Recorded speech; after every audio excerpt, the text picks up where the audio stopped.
Hey, what's up guys, it's Jay here. It's about 10 a.m. About to do a day in life. Heading out to Venice Beach today, so yeah, it'll be fun. Let me know how the camera quality is for the selfie camera. And yeah, let's get started.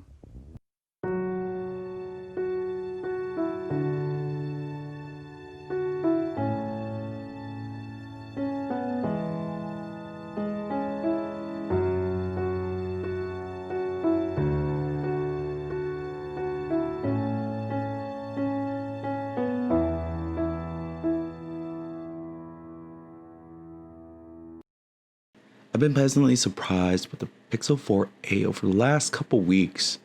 It pretty much checks all the boxes for what you need on a daily basis, which is good camera, good speed for daily tasks, good battery life.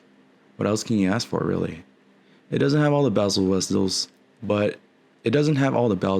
but it's amazing at this price how much phone you're getting.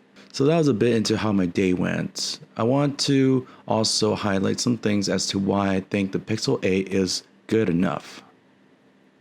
Now, the first is the price, $349 for tax in the US, unlocked, ready to go. I don't know what else you could ask for. There's no carrier restrictions unless you get the carrier variant. I don't think they have any anyways, so you don't have to worry. And for me, I got it on OfferUp. It's the app. It's kind of like Craigslist, but it's in the app form, and I got it for $250. So if you got a 5.81, AMOLED 60 hertz display. It's modern design with a punch hole, so there's nothing bad about that, right? Well, the bezels are not that thin. They're not the thinnest I've ever seen, and the cutout for the punch hole is a little bit last gen, but that's okay. Again, $349.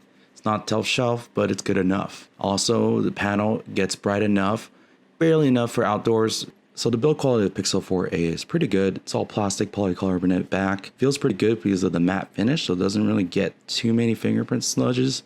And yeah, there's no problems with that. It's good enough, right? But it does have a 3.5mm head jack, dual speakers. Can't complain.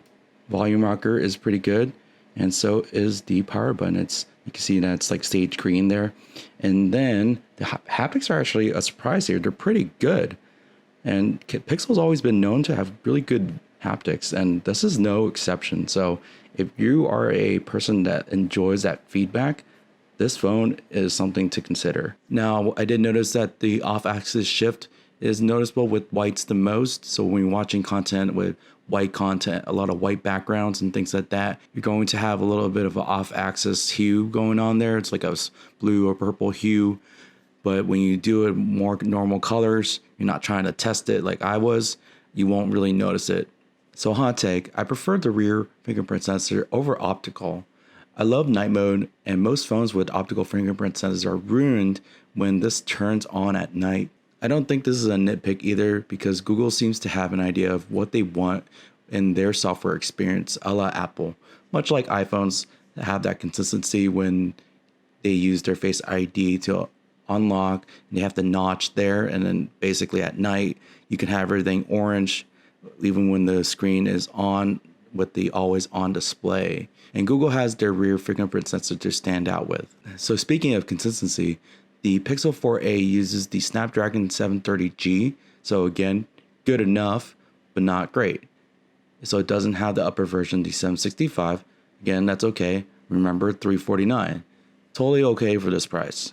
It's fast enough for daily tasks and some gaming. It does lag from time to time, but nothing that is experience breaking or consistent. I've had some restarts on apps, but again, 6 gigs of RAM is pretty good.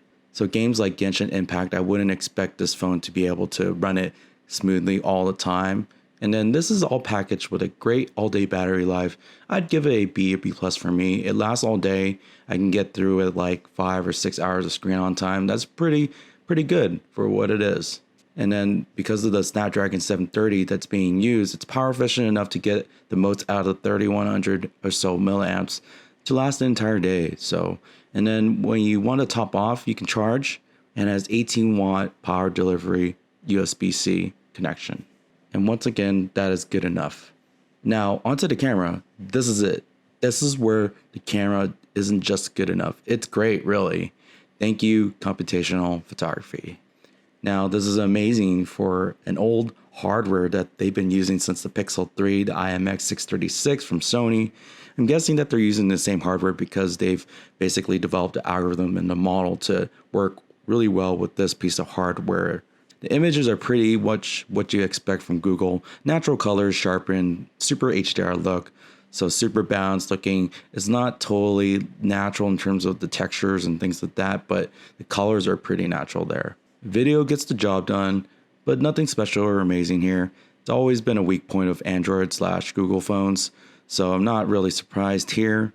No ultra wide or 4K 60 also, and again, it's good enough, right?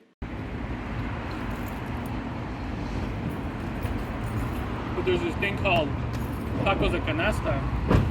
So it's like, I guess they make them and they put them in the basket.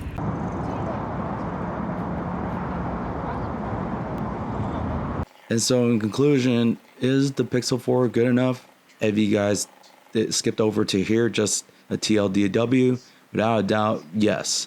It does enough on the display, battery, and performance while standing out the most in the camera. We can combine all of that with the Pixel magic that Google implemented.